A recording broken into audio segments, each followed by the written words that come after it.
په ماریوپول د روسیې بمبارۍ ادامه لري. دغه کلابند شوی ښار په پرله پسې ډول د روسیې تر بمباریو لاندې دی.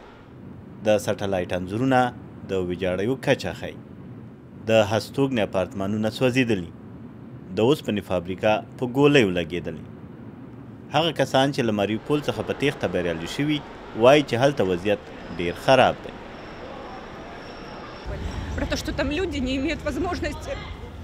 د ماریوپول د خلکو غږ نه اورېدل کېږي.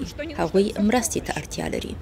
خلک اوبه نه لري. هغوی داسې اوبه څښي چې آن د صنعتي اهدافو دپاره هم مناسبې نه دي. هیڅوک نشته چې د مرستې دپاره غږ وکړي.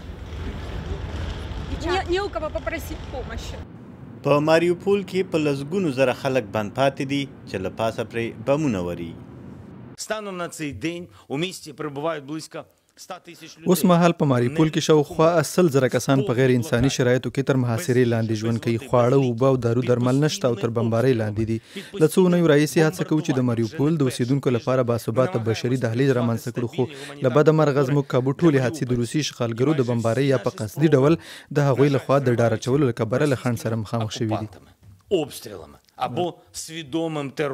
روسیه هڅه کوي چې د ټول اوکراین په کچه پر ښارونو د بې رحمه بمباریو له لارې کنټرول ترلاسه کړي. زلنسکي وایي چې هیله مند دی چې له روسیې سره مذاکرات به سوله راولي.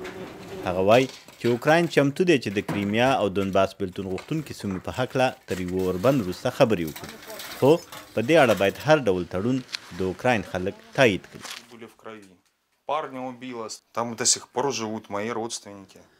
زما خپلوان اوس هم هلته اوسېږي. نوره خبره خلاصه ده. روسان به بیا هیڅکله زموږ ورونه نه سي.